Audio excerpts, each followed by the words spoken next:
अब मैं आपको क्वेश्चन को थोड़ा एक्सप्लेन करता हूं कि इस क्वेश्चन में क्या है।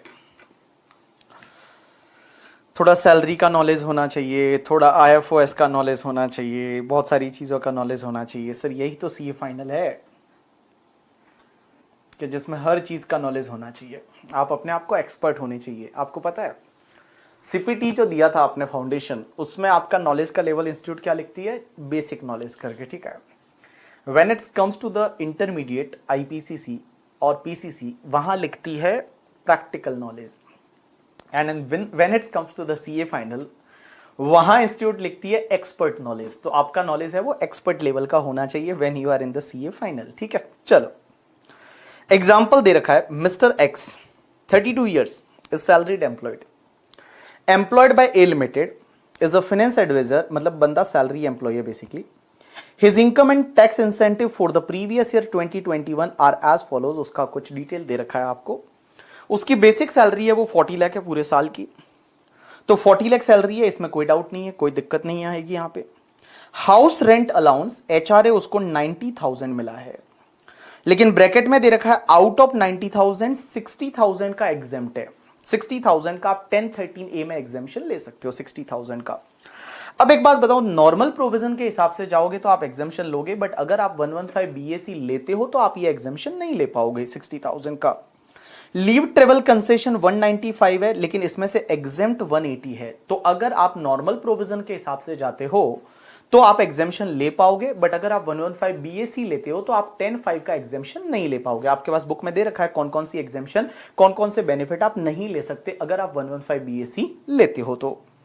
NPS contribution by A limited, A limited मतलब यहां कंपनी ने उसके लिए एनपीएस में पैसा डाला, that is national pension scheme में। अब एक बात समझना, ये नेशनल पेंशन स्कीम भी बोलते हैं, न्यू पेंशन स्कीम भी बोलते हैं, सेंट्रल गवर्नमेंट पेंशन स्कीम भी बोलते हैं। तो एम्प्लॉयर ने जो 4,80,000 डाला ना, पहले ये टैक्सेबल होता है। एम्प्लॉयर जो एम्प्लॉय के लिए एनपीएस में कंट्रीब्यूशन करता है, ये सैलरी में टैक्सेबल होता है पहले, और उसके बाद इसका डिडक्शन एम्प्लॉयर वाले का आप ले सकते हो। कहां पे? 80CCD 2 में, अगर आपको याद रहेगा इंटरमीडिएट थोड़ा बहुत तो 80CCD जो 2 होता है ना, वो 80CCD 2 में आप इसका डिडक्शन ले सकते हो। You can claim the deduction under section 80CCD 2 में आप इसका डिडक्शन ले सकते हो। जो एम्प्लॉयर का कंट्रीब्यूशन है उसका डिडक्शन आप 80CCD 2 में लोगे।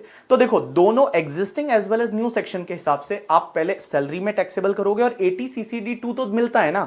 अगर आप 115 बीएससी सेक्शन ले रहे हो तो भी आपको 80CCD 2 मिलेगा, और अगर आप नॉर्मल प्रोविजन में जाते हो तो भी 80CCD 2 मिलता है। लेकिन 80CCD 2 की एक लिमिट होती है कि आपके 10% ऑफ सैलरी से ज्यादा नहीं होना चाहिए। जो आपकी सैलरी होती है, basic salary plus DA in terms और प्लस टर्नओवर कमीशन, उसका 10% से ज्यादा का आपको डिडक्शन नहीं मिलेगा। ये सब आएगा, डिडक्शन टॉपिक पढ़ेंगे तब करके, ठीक है। तो डोंट वरी अबाउट दैट, अभी ज्यादा आपको रिकैप नहीं हो रही है वो सब चीजें, तो टेंशन ना लो। हम जब डिडक्शन टॉपिक पढ़ेंगे तो वहां पे ये चीजें आएगी। मुझे सिर्फ आपको ये कंपेरिजन करवाने के लिए दोनों सेक्शंस का, दोनों प्रोविजन का, एग्जिस्टिंग एंड न्यू 115 बीएससी का, इसके लिए मुझे बताना पड़ रहा है। प्रोफेशनल टैक्स 2000, तो देखो 2000 प्रोफेशनल टैक्स, अगर आप एग्जिस्टिंग प्रोविजन में जाओगे तो आपको डिडक्शन मिलेगा प्रोफेशनल टैक्स का, कोई दिक्कत नहीं। लेकिन अगर आप न्यू प्रोविजन 115 बीएससी में जाओगे तो आपको डिडक्शन का बेनिफिट नहीं मिलेगा। Income from property A, self occupied है, मींस ये हाउस प्रॉपर्टी का लॉस है बेसिकली। तो सेल्फ ऑक्यूपाइड हाउस प्रॉपर्टी का लॉस है, ये आप सेट ऑफ कर सकते हो अगर आप एग्जिस्टिंग में हो। बट अगर आप नए प्रोविजन में जाते हो तो एसओपी के लॉस को आपको इग्नोर करना पड़ेगा। एसओपी के लॉस का आप डिडक्शन नहीं ले सकते। और income from property B and C दोनों लेट आउट है। अब इसका नेट इफेक्ट आ रहा है 20,000 का लॉस। अगर आप एग्जिस्टिंग प्रोविजन में हो तो ये 20,000 का लॉस आप सैलरी हेड या किसी और हेड से सेट ऑफ कर सकते हो, कोई दिक्कत नहीं। लेकिन अगर आप नए प्रोविजन में जाओगे तो हाउस प्रॉपर्टी हेड का एलओपी डीएलओपी का लॉस जो है वो आप किसी और हेड की इनकम से सेट ऑफ नहीं कर सकते। नेक्स्ट पार्ट, उसके बाद saving bank account interest received by minor son of mister X. Minor son mister X को इंटरेस्ट मिला है 80,000 का। Saving bank account interest received by minor daughter of X means minor son और daughter को ये interest मिला है, तो ये पेरेंट्स के हाथ में इंक्लूड होता है, बिकॉज माइनर की जो इनकम है वो पेरेंट्स के हाथ में इंक्लूड होगी। लेकिन माइनर अगर वो स्किल टैलेंट से कमाता है, मैनुअल वर्क से कमाता है, या माइनर है वो अगर दिव्यांग है, तो उस केस में वो इनकम उसी के हाथ में जाती है। बट ऐसा कुछ है नहीं, तो यहां पेरेंट्स के हाथ में इंक्लूड होगी। तो ये 8,000 और 2,000 है, ये पेरेंट्स के हाथ में इंक्लूड होती है। अब एक चीज समझना, जब आप पेरेंट्स के हाथ में इंक्लूड करते हो तो नॉर्मल प्रोविजन के हिसाब से आप 1032 का एग्जेम्पशन ले सकते हो 1500 पर चाइल्ड तक, ठीक है। मतलब एक चाइल्ड का जो इनकम है उस पे 1500 तक का आप एग्जेम्पशन ले सकते हो अगर आप नॉर्मल प्रोविजन के हिसाब से जाते हो। लेकिन अगर आप नए प्रोविजन के हिसाब से जाओगे तो आपको वहां पे एग्जेम्पशन का बेनिफिट नहीं मिलेगा। अगर आप न्यू प्रोविजन के हिसाब से जाओगे तो आप 1032 का एग्जेम्पशन नहीं ले सकते। Next part, interest on saving bank account of mister x. तो एक्स का सेविंग बैंक का इंटरेस्ट है, ये पहले आप आईएफओएस में टैक्सेबल करोगे। 80 टीटीए में डिडक्शन मिलेगा एग्जिस्टिंग प्रोविजन में, बट 115 बीएसी में जाओगे तो 80 टीटीए का डिडक्शन नहीं मिलेगा 10,000 का। Interest on public provident fund credited on 31 मार्च 2021, आपका पीपीएफ का इंटरेस्ट। अब एक बात बताओ, पीपीएफ का इंटरेस्ट है ना वो पूरा एग्जेम्प्ट होता है, और वो एग्जेम्प्ट कौन सी सेक्शन में होता है आप ध्यान रखना। एग्जेम्प्ट होता है पीपीएफ का इंटरेस्ट 1011 में, एक सेक्शन होती है 1011 में एग्जेम्प्ट होता है। तो 1011 में पहले ये आईएफओएस में इंटरेस्ट आएगा और वो वहीं पे एग्जेम्प्ट हो जाएगा। अब एक बात बताओ, क्या मैं 115 बीएससी लूंगा तो भी ये एग्जेम्प्ट होगा? आंसर इज यस, तो भी ये एग्जेम्प्ट होगा, क्योंकि 115 बीएससी की वो लिस्ट दे रखी है ना, आप अपनी बुक में देखोगे जो पेज नंबर मैंने लिस्ट दे रखी थी कि ये बेनिफिट नहीं ले सकते, उसमें कहीं भी ये जिक्र नहीं किया कि 1011 का एग्जेम्पशन नहीं ले सकते। 1011 का एग्जेम्पशन आप ले सकते हो, कोई दिक्कत नहीं। एक बात बताऊं, ग्रेचुइटी जैसे 1010 में एग्जेम्प्ट होती है वो भी आप ले सकते हो। लीव ट्रेवल लीव सैलरी जो 1010 डबल ए में एग्जेम्प्ट होती है वो भी आप ले सकते हो। पेंशन जो आप कम्यूटेड पेंशन लेते हो एग्जेम्प्ट होती है करके, ठीक है, 1010 ए में वो भी आप एग्जेम्पशन ले सकते हो। वहां पे कौन कौन से एग्जेम्पशन नहीं ले सकते उसकी लिस्ट दे रखी है, that is the exhaustive list. मतलब 10.5 नहीं ले सकते, 10.13 नहीं ले सकते, 10.14 नहीं ले सकते, 10.37 नहीं, 10.17 नहीं ले सकते, 10.32 नहीं ले सकते। आप पेज नंबर 25 पे देख सकते हो आप। तो मैं बताऊं यहां 1011 में एग्जेम्प्ट होता है तो वो तो आप एग्जेम्पशन ले ही सकते हो, कोई दिक्कत नहीं है। Next part, interest credited to the Sukanya Samriddhi account scheme in the name of minor daughter. Minor daughter के नाम पे सुकन्या समृद्धि अकाउंट स्कीम में पैसा डाला था, उसका इंटरेस्ट मिला, ये इंटरेस्ट आईएफओएस में जाएगा लेकिन ये वापस एग्जेम्प्ट हो जाता है। ये सुकन्या समृद्धि अकाउंट स्कीम का इंटरेस्ट होता है, ये एग्जेम्प्ट होता है अंडर सेक्शन 1011 ए करके।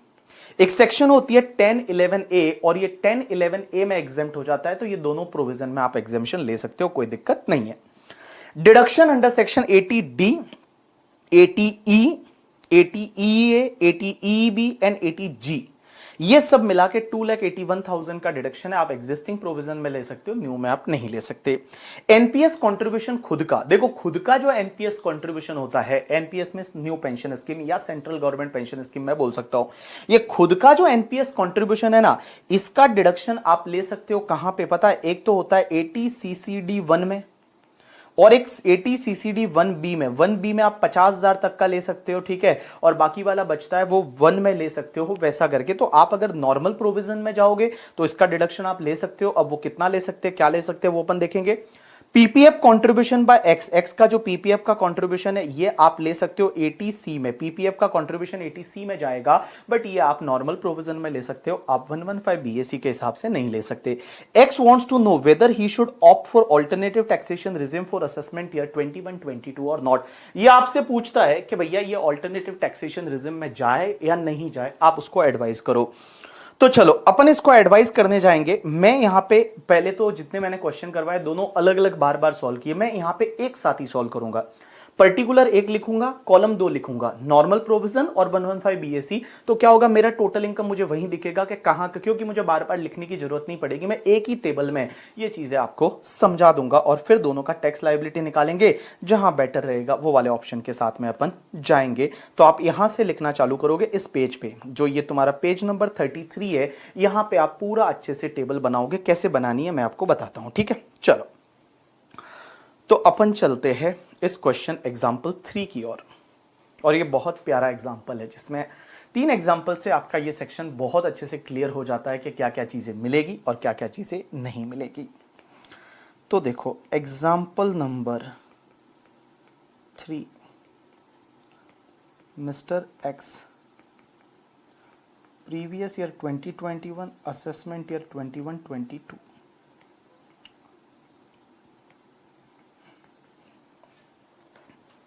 Previous year 2021 and assessment year 21-22। Computation of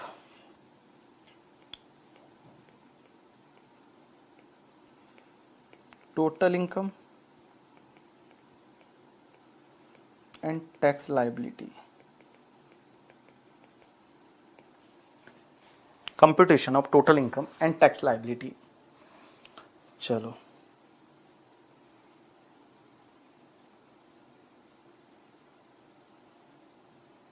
एक बार देख लो कैसे बनाना है।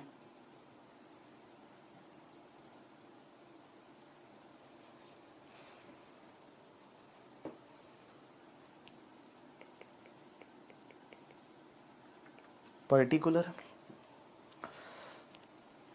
यहां पे मैं लिख रहा हूं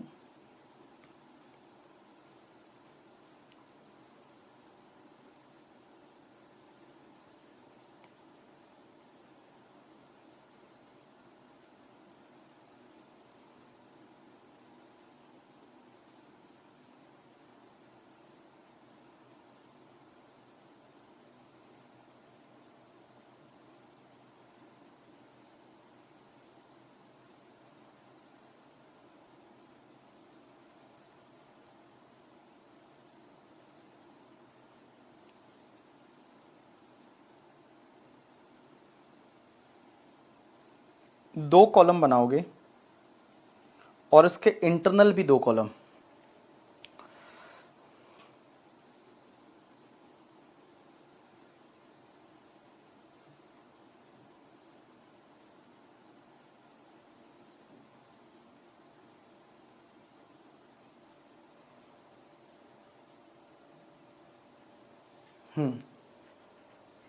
दो कॉलम और इंटरनल भी दो कॉलम। पहले कॉलम में लिखो नॉर्मल प्रोविजन,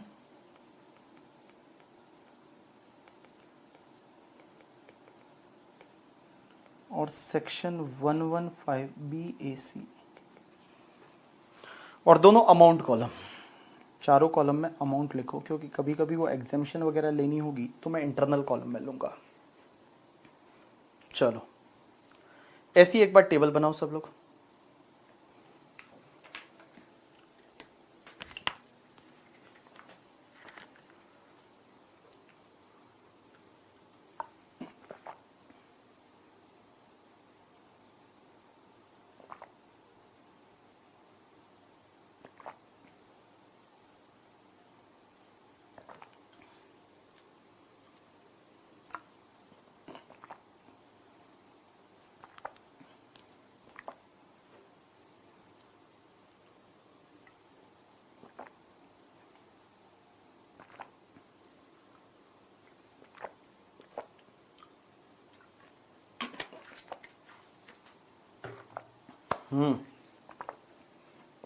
चलो अब क्वेश्चन को चालू करेंगे। अब दोनों चीजें साथ साथ में मैं करता जाऊंगा, ठीक है। जहां उधर ब्लॉक रहेगा तो मैं बोलूंगा कि वो ब्लॉक्ड है, वहां पे नहीं मिलता, बट जहां पे ब्लॉक नहीं रहेगा वहां पे मैं एग्जाम्शन लूंगा, ठीक है। एग्जाम्शन डिडक्शन वहां कौन कौन से ब्लॉकेज है और यहां कौन कौन से ब्लॉक में नहीं है, ठीक है। चलो सबसे पहले स्टार्ट करेंगे बेसिक सैलरी से। तो स्टार्ट विथ बेसिक सैलरी, सीधा आउटर कॉलम में ले लो। कितना? 40 लाख दोनों में।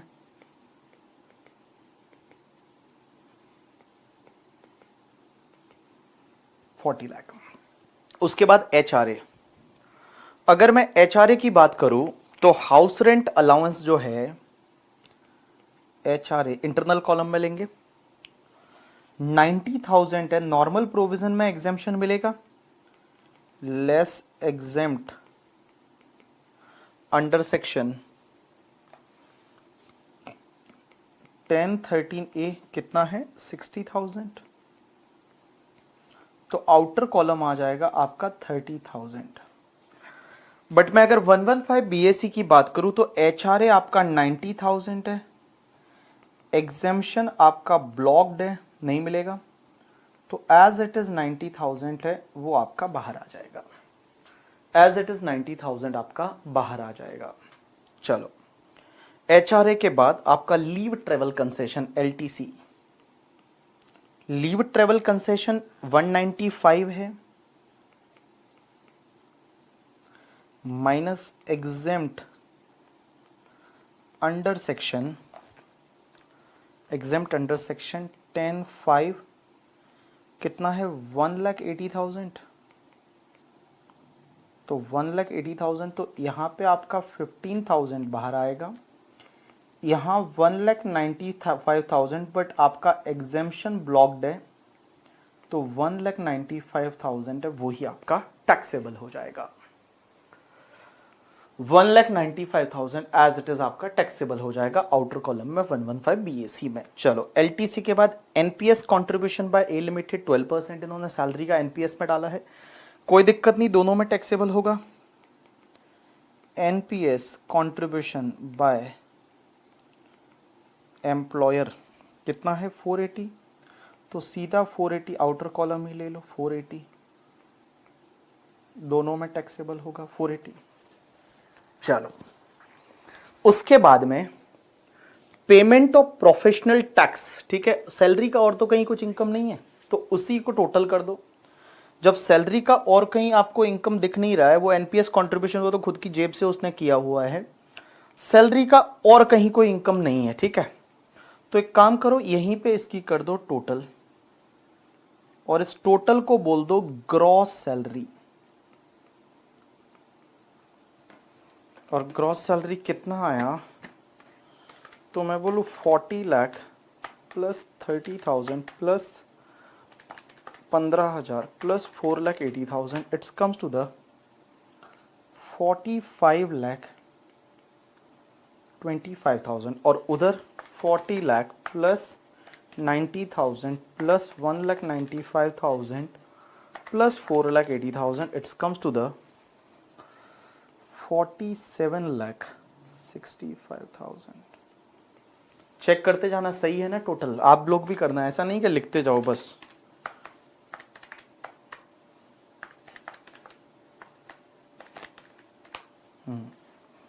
अब एक बात बताओ, ग्रॉस सैलरी में से सेक्शन 16 के डिडक्शन मिलते हैं, अब क्या क्या डिडक्शन, तो लेस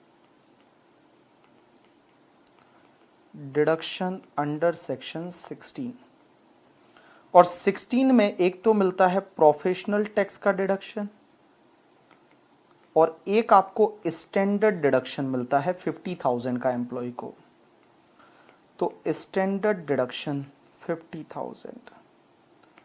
तो मैं अगर बात करूं कि प्रोफेशनल टैक्स कितना है, तो यहां अगर आप देखोगे तो प्रोफेशनल टैक्स है वो 2,000 है, तो नॉर्मल प्रोविजन में तो मिलेगा 2,000 का, as well as standard deduction 50,000 भी मिलेगा, but when it's comes to the आपका वहां ब्लॉकेज में जाएगा, ब्लॉक्ड ब्लॉक्ड। अब एक बात समझना, तो ये आपका आ गया नेट सैलरी, ग्रॉस सैलरी के बाद, तो यहां पे लिख लो net salary, net salary income, तो नेट सैलरी इनकम में 45,25,000 minus 52,000, it's comes to 44,73,000, and इधर 47,65,000। चलो यहां तक कॉपी करो फटाफट, यहां तक कॉपी करो फटाफट।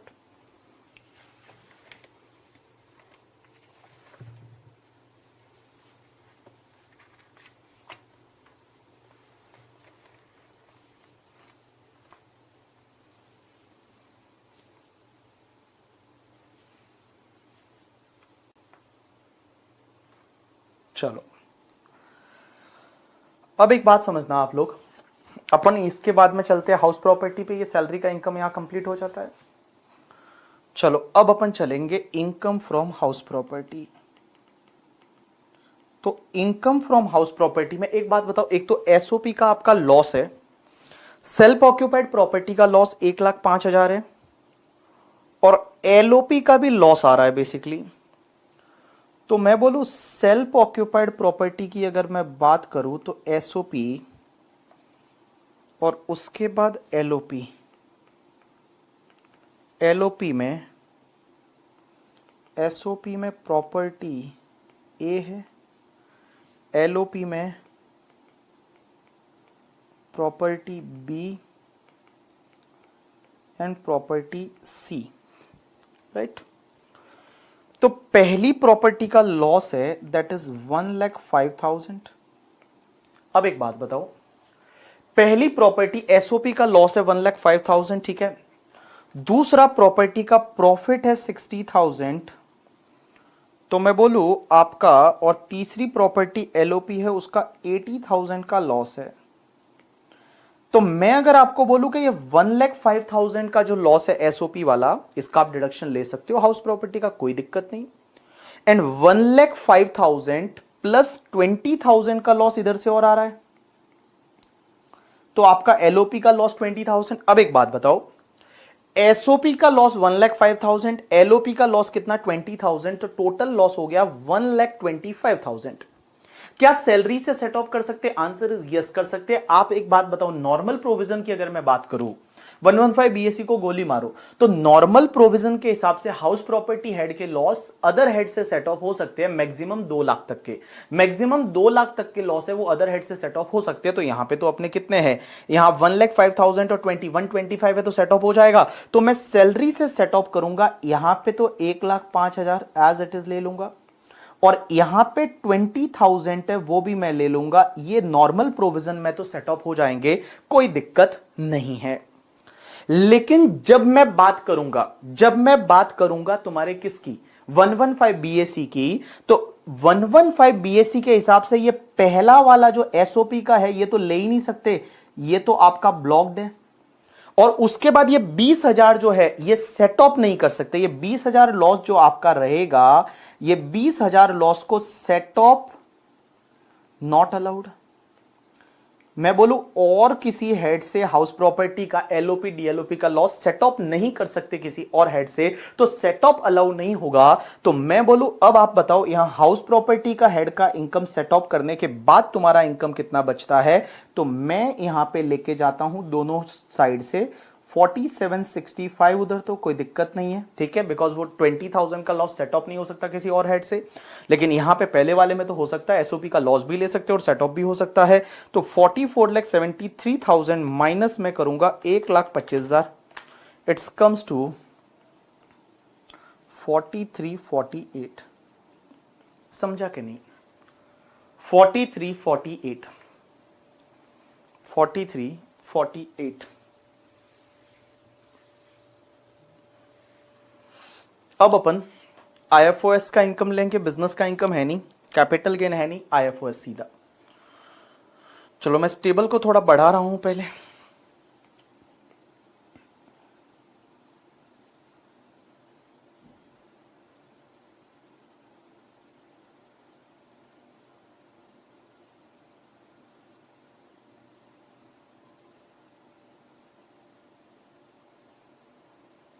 हाँ भाई, चलो अब मैं लेने वाला हूं आईएफओएस।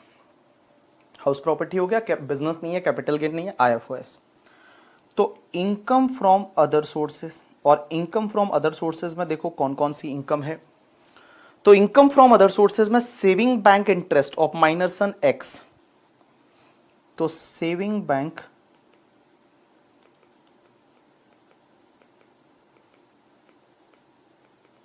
माइनर सन कितना है 800। उसके बाद एक बात बताओ, ये पूरा एग्जेम्प्ट हो जाएगा नॉर्मल प्रोविजन में अंडर सेक्शन 1032 के हिसाब से। तो 1032 में 1500 तक का एग्जेम्पशन मिलता है, पूरा 800 एग्जेम्प्ट हो जाएगा, कुछ नहीं बचेगा इधर। उसके बाद माइनर डॉटर की अगर मैं बात करूं, तो सेविंग बैंक इंटरेस्ट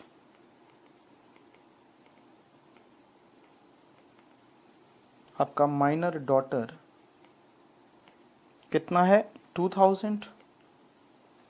एग्जेम्प्ट कितना होगा, एग्जेम्प्ट अंडर सेक्शन 1032, 1032 का एग्जेम्पशन मिलता है 1500 का, तो आपका यहां पे 500 आएगा, 500 आएगा। बट अगर मैं मान लो उधर बात करूं 115 बीएससी में, तो 115 बीएससी में 1032 ब्लॉकेज में आता है, ब्लॉक है। तो देखो 800 माइनस ब्लॉक्ड, एग्जाम्पशन नहीं ले सकते, तो आपका 800 बाहर आ जाएगा, 2000 ब्लॉक्ड, 2000 बाहर आ जाएगा। ठीक है, चलो उसके बाद interest on saving bank account of x, दोनों में जाएगा, टैक्सेबल होगा, कोई दिक्कत नहीं। तो interest on saving bank account of mister x कितना है, 28,000, सीधा बाहर ही ले लो, डिडक्शन 80 TTA में मिलेगा, नॉर्मल प्रोविजन में। उसके बाद इंटरेस्ट ऑन पीपीएफ पहले आपको लेना है, बट वो एग्जेम्प्ट हो जाएगा दोनों प्रोविजन में, PPF as well as Sukanya Samriddhi account scheme वाला। ठीक है, तो देखो interest on PPF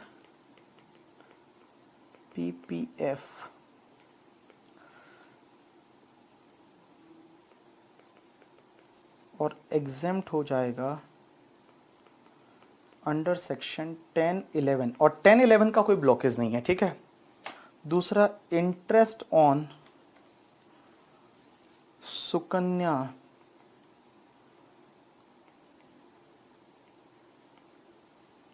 Samriddhi account, और ये होता है एग्जेम्प्ट अंडर सेक्शन 1011A में। तो देखो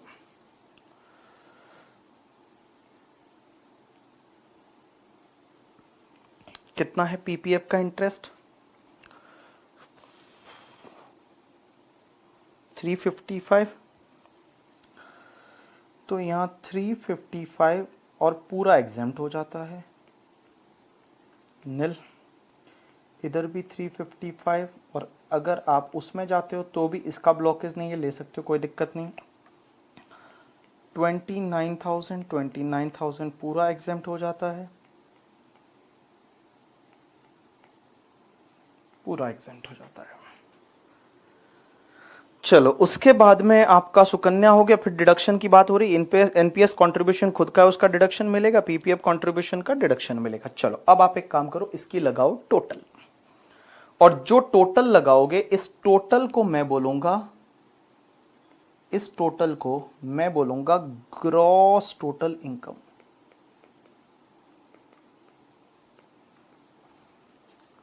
और ये ग्रॉस टोटल इनकम में से जब अपन डिडक्शन लेस कर देंगे तो आपको मिल जाएगा नेट टैक्सेबल इनकम। तो चलो मैं ग्रॉस टोटल इनकम जो है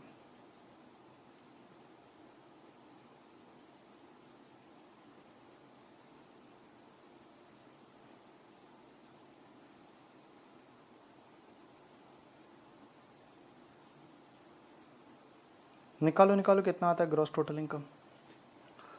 तो देखो 43,48,000 आया था, प्लस 500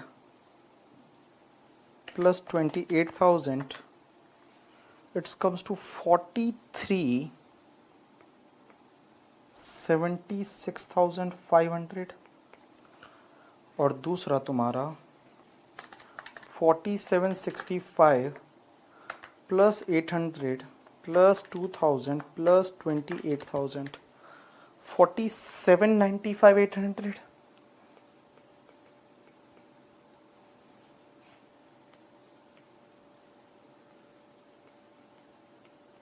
$47,95,800। चलो यहां तक करो, फिर अपन लेंगे अब डिडक्शन। अब अपन लेंगे डिडक्शन।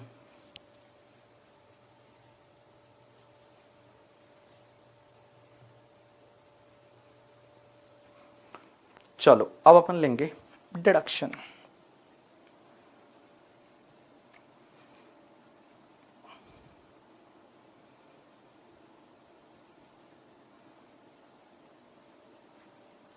अब अपन लेंगे डिडक्शन। अब एक बात समझो, डिडक्शन कैसे मिलता है। तो लेस, एक बार आप यहां डिडक्शन वाले पार्ट में एक बार आप देख लो, उसके बाद कर लेना, एक बार आप देख लो। तो लेस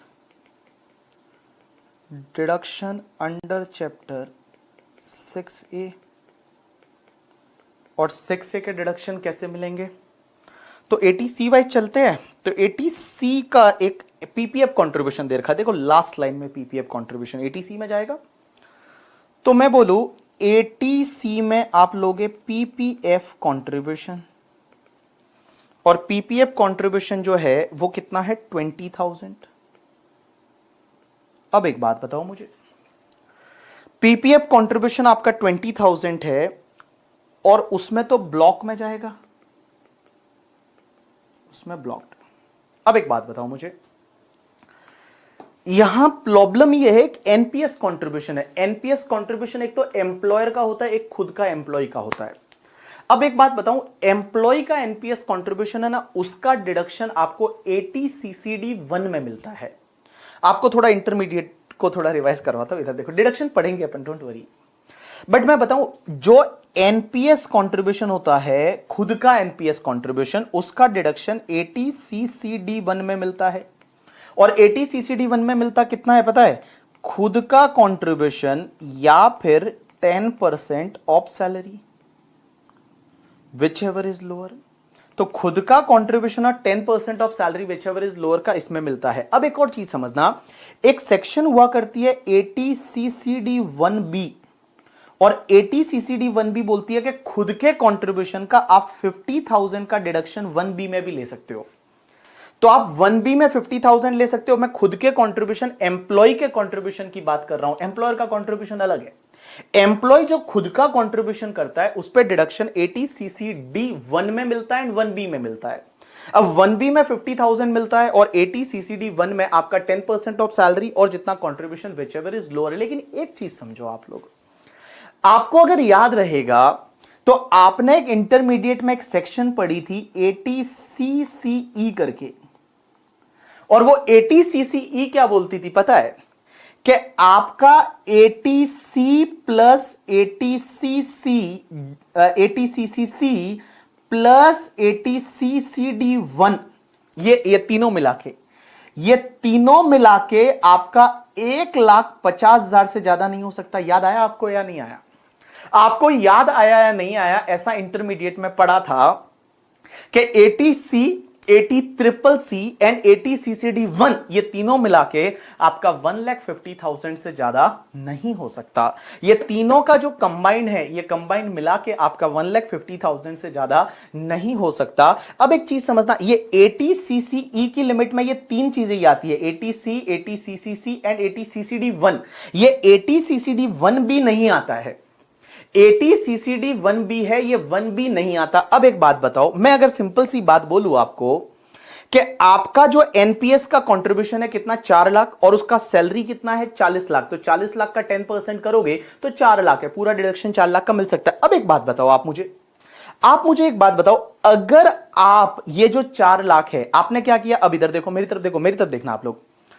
अगर आप 80C में लेते हो 20,000 पीपीएफ वाला और 80CCD1 में आप पूरा ले लेते हो 4 लाख, तो आपका यहां पे कितना हुआ? 4,20,000 हुआ, 4,20,000 हुआ, क्योंकि आपका खुद का कंट्रीब्यूशन आपने 80CCD1 में लिया, 420 हुआ। लेकिन एक बात बताओ मुझे, 80CCE की लिमिट क्या बोलती है? कि 80C, 80CCC एंड 80CCD1 ये तीनों मिला के आपका 150 से ज्यादा नहीं हो सकता। तो मैं बोलूं अल्टीमेटली आपको डिडक्शन 150 ही मिलेगा, अल्टीमेटली आपको मैक्सिमम डिडक्शन या 150 मिलेगा। तो एक काम करो, बेटर तरीका मैं आपको बताता हूं। एक काम करो, आप एक काम करो, 80C में 20,000 ले लो और 80CCD1 के लिए रुको। आप एक काम करो, 80CCD1B में पहले 50,000 ले लो, क्योंकि जो 80CCD1B होता है वो 1B की लिमिट, 1B जो है वो 80CCE की लिमिट में नहीं आता है 1B।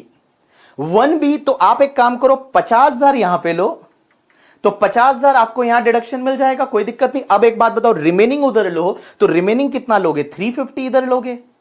अब 350 और यहां कितना हुआ तुम्हारा? 370 हो गया। अब एक बात बताओ, मैक्सिमम डिडक्शन कितना मिलेगा? 150। तो मैं बताऊं, अगर आप ये वाला बेटर प्लानिंग करोगे तो यहां पे आपको 2 लाख का डिडक्शन मिल जाएगा। तो ये आपके पास ऑप्शन है कि 80CCD1B पहले लेना है या 1 पहले लेना, इट्स योर चॉइस। तो आप 1B 50,000 पहले ब्लॉक कर दो। क्यों ब्लॉक कर दो? क्योंकि 80cce की लिमिट में नहीं आता है 1B, क्योंकि 80cce की लिमिट में 80C आता है, 80ccc आता है एंड 80ccd 1 आता है करके, ठीक है, 1B नहीं आता है। तो 1B 50,000 आप पहले ले सकते हो। यू गॉट माई पॉइंट और नॉट? थोड़ा बहुत इंटरमीडिएट है वो याद यहां पे आया होगा। चलो तो एक काम करता हूं, मैं सीधा डिडक्शन वाले पार्ट पे जाता हूं और मैं डिडक्शन लेता हूं। मैंने कैसे लिया है आपको वापस डिडक्शन में समझाता हूं। देखो 80C में मैंने पीपीएफ ले लिया, ठीक है। अब एक चीज समझना, मैं क्या करता हूं, दूसरा मैं लेता हूं यहां पे 80ccd1। तो 80ccd1 जो है इसमें मैं लेता हूं employee contribution to NPS 4 lakh है, बट मैं 350 लेता हूं क्योंकि 50 में 1B में लूंगा, ठीक है। तो मैं यहां पे लेता हूं 350, तो टोटल कितना हुआ 370। अब एक बात बताओ, 370 हुआ। अब यहां पे 80cce क्या बोलता है, maximum deduction under section 80C plus 80cc plus 80ccd1 is 1,50,000। तो मैक्सिमम डिडक्शन आपको 150 मिलेगा, तो मैं यहां बाहर ले लूंगा 1,50,000। यू गॉट माई पॉइंट और नॉट? यस। अब एक बात बताओ, मैं अब लूंगा 80ccd1b। तो 80ccd1b employee contribution to NPS 50,000, ठीक है। अब मैं अगर मान लो उसकी बात करता हूं 115 बीएससी, तो उसमें तो सब ये चीजें ब्लॉक्ड है करके, ठीक है। तो मैं बोलूं उसमें ब्लॉक है, उसमें 3 ही डिडक्शन ले सकते हो। एक तो 80JJ है, एक 80ccd2 वाला, और एक आप ले सकते हो दैट इज 80LA, ठीक है। चलो अब इसमें मैं लेता हूं अब 80ccd2, क्योंकि 2 तो एम्प्लॉयर कंट्रीब्यूशन का मिलता है। अब एक बात बताओ, एम्प्लॉयर का कंट्रीब्यूशन अपन ने इधर ऐड किया था दोनों में 4,80,000। देखो एनपीएस कंट्रीब्यूशन ऑफ एम्प्लॉयर ये ऐड किया था, अब इसका डिडक्शन 80ccd2 में मिलता है, और ये 2 है वो दोनों को मिलेगा अगर आप 115 बीएससी लेते हो या नहीं लेते हो, ठीक है। तो देखो मैं अब यहां पे लूंगा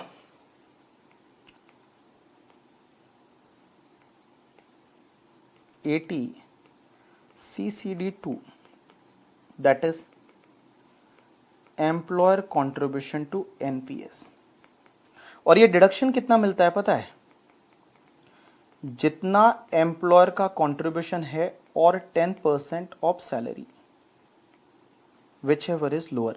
अब एक चीज समझना, ये 10%, मेरी तरफ ध्यान देना, ये जो 10% है ना, ये 14% हो जाता है अगर सेंट्रल गवर्नमेंट का एम्प्लॉय है। तो अगर सेंट्रल गवर्नमेंट का एम्प्लॉय है तो ये 14% हो जाता है। ये लास्ट ईयर अमेंडमेंट हुआ था बाय फाइनेंस एक्ट 2019 में, डिडक्शन टॉपिक में आपको सिखाऊंगा, ठीक है। तो देखो एम्प्लॉयर का कंट्रीब्यूशन इसमें है कितना, 4,80,000। लेकिन अगर मैं इसकी सैलरी की बात करूं, सैलरी में बाकी सब चीजें नहीं आएगी, basic salary plus DA in terms, यहां पे डीए है नहीं करके, ठीक है, और बाकी टर्नओवर कमीशन भी यहां पे नहीं है। तो 10% आप 40 लाख का करोगे, तो आपको यहां पे 40 लाख का 10% जब आप करोगे तो 4 लाख आएगा। तो आपको डिडक्शन जो मिलेगा वो मैक्सिमम 4 लाख मिलेगा। तो मैं यहां दोनों में ले लूंगा 4 लाख का डिडक्शन, यहां पे भी और यहां पे भी, ठीक है। उसके बाद डिडक्शन 80D वाले वगैरह दे रखे हैं, ये डी वाले जो डिडक्शन है 80E BE 80G ये नॉर्मल में मिलेगा, उधर तो ब्लॉक हो जाएगा। तो less 80D 80E 80EEA 80EEB and 80G कितना है 281 281, और उधर आपका हो जाएगा ब्लॉक्ड। एक और मिलेगा सेविंग बैंक इंटरेस्ट का 80TTA, ठीक है, 80TTA interest on saving bank कितना 10,000 का मिलेगा, तो नॉर्मल वाले में मिलेगा और उधर आपके ब्लॉक में चला जाएगा। चलो अब निकालो आप नेट टैक्सेबल इनकम।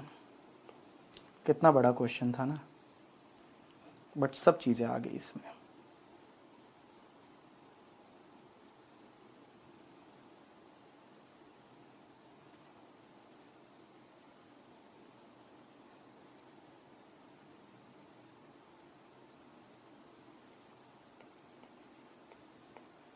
नेट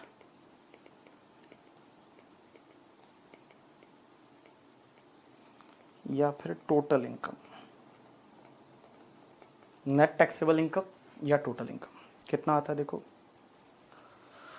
तो आपका 4376,500 minus 2 lakh minus 4 lakh minus 2,81,000 and minus 10,000, it comes to the 34,85,500।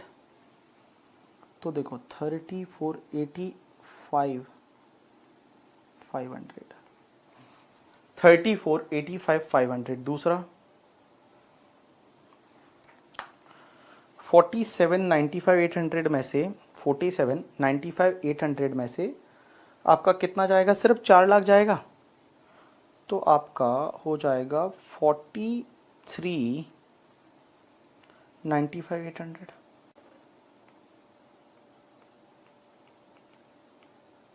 43,95,800। चलो यहां तक कॉपी करो, फिर मैं दोनों का टैक्स निकलवाता हूं।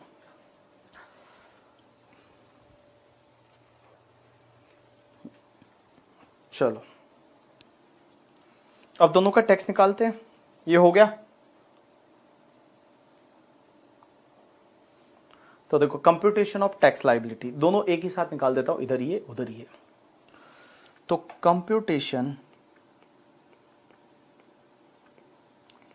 ऑफ टैक्स लायबिलिटी,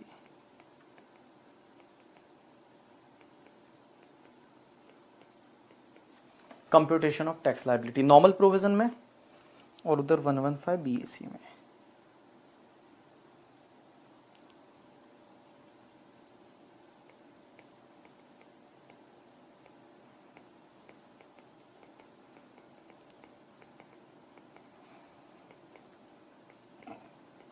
चलो आज मजा आया आपको पढ़ने में, बिकॉज ये ऑफिस में आने वाली ये चीज़ें, जब आप अगले साल रिटर्न फाइल करोगे तो आपको ये सब चीज़ें देखनी पड़ेगी हर एसएससी की, ठीक है। और जो बेनिफिशियल है वो आपको लेना पड़ेगा। तो देखो सबसे पहले नॉर्मल वाला अप टू 250 डैश पे डैश, इसका एज कितना था 32 ईयर्स। सीनियर सिटीजन होता तो यहाँ 3 लाख वगैरह का बेनिफिट मिलता, 3 लाख 5 लाख, बट उधर नहीं मिलता, उधर 250 ही रहता, ठीक है। उसके बाद more than 250 up to 5 lakh 5% 12,500, more than 5 lakh up to 10 lakh 20% 1 lakh, more than 10 lakh up to कितना है 34,85,500, 34,85,500, 30%,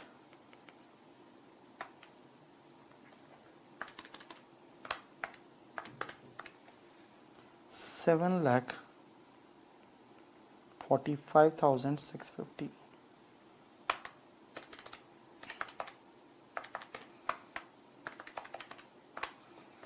it comes to the 8,58,150। Surcharge लगेगा नहीं क्योंकि 50 लाख से ज़्यादा इनकम नहीं है।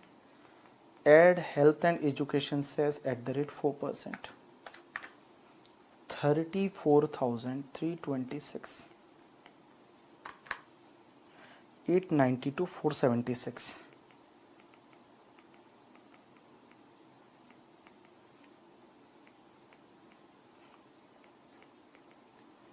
892,476। अब एक चीज समझना, कंप्यूटेशन ऑफ टैक्स लायबिलिटी आप 115 बीएसी के हिसाब से जाओगे तो वहां तो स्लैब रेट मेरे को तो लिखने में कंटाला आ जाता है, इतने सारे स्लैब रेट। यहाँ से कॉपी मार लूँ क्या? तुम बोलो तो यहाँ से कॉपी मार लेता हूँ। अरे कॉपी मार लेता हूँ, मार लेने दो ना कॉपी यहाँ से, ठीक है ओ भैया।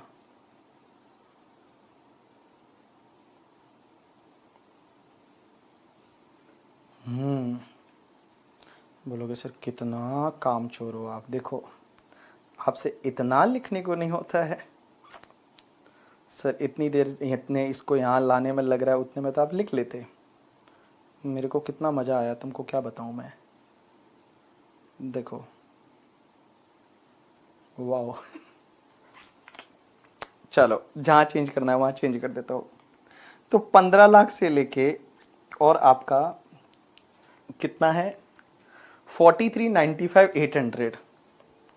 तो 43,95,800 43,95,800 माइनस 15 लाख, तो आपका जो भी आता है उसका 30%। इट्स 868,740 करोड़ टोटल कितना आता है। तो 12,500 प्लस 25,000 प्लस 37,500 प्लस 50,000 प्लस 62,500 और plus 868,740 it's comes to the 10,56,240। Surcharge नहीं लगेगा, यहां सरचार्ज नहीं लगेगा क्योंकि इनकम आपकी 50 लाख से ज्यादा नहीं है, 43 लाख है। तो ऐड करो, add health and education cess @4%। It's 42,250।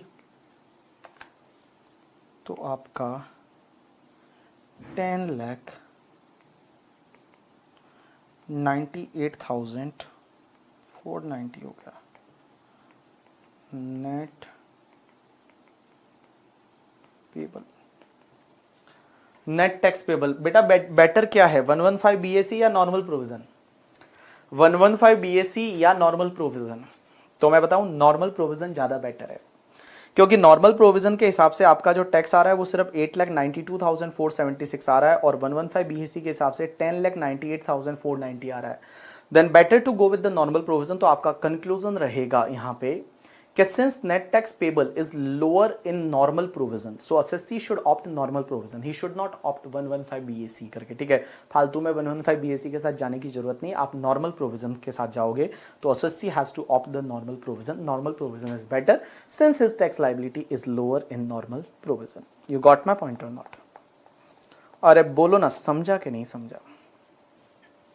अरे मेरे भाई बोलो ना, समझा कि नहीं समझा? समझा सर, समझा समझा।